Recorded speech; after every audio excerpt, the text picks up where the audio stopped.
ফুলবাড়িতে উদ্ধার হলো mortar shell. ঘটনাকে কেন্দ্র করে চাঞ্চল্য ছড়ালো এলাকায়।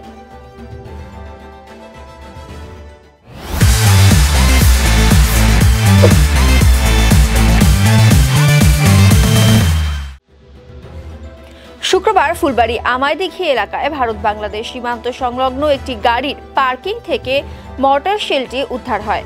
আতঙ্কে এলাকার মানুষ। জানা গিয়েছে, ফুলবাড়ি এলাকায় একটি পার্কিংয়ে ডাম্পারে করে তিস্তা থেকে বালি পাথর আনা হয়েছিল। সেই বালি পাথর থেকে বিস্ফোরক মর্টার শেলটি বেরিয়ে আসে। এরপরে খবর দেওয়া হয় নিউ জলপাইগুড়ি থানার পুলিশকে। পুলিশ পৌঁছে মর্টার শেলটি উদ্ধার করে নিয়ে যায়। অনুমান করা হচ্ছে, গত বছর পাহাড়ে প্রাকৃতিক বিপর্যয়ের পর তিস্তা নদীতে বহু মর্টার শেল ভেসে আসে। এই মর্টার শেলটিও তিস্তার বালি পাথর আনার সময় চলে আসতে পারে। বমটা বালুর গাড়িতে আসছে, বালুটা জেসিবি দিয়ে চালতে গিয়ে বমটা বের হয়েছে বালুর ভিতর থেকে। হ্যাঁ, নিয়েছে। দেখতে হলো একদম তোপের মতন দেখতে, 1 ফুট লম্বা হবে, ভারী প্রচুর ভারী, 5 কিলোর মতন হবে। আচ্ছা, হ্যাঁ নিয়েছে।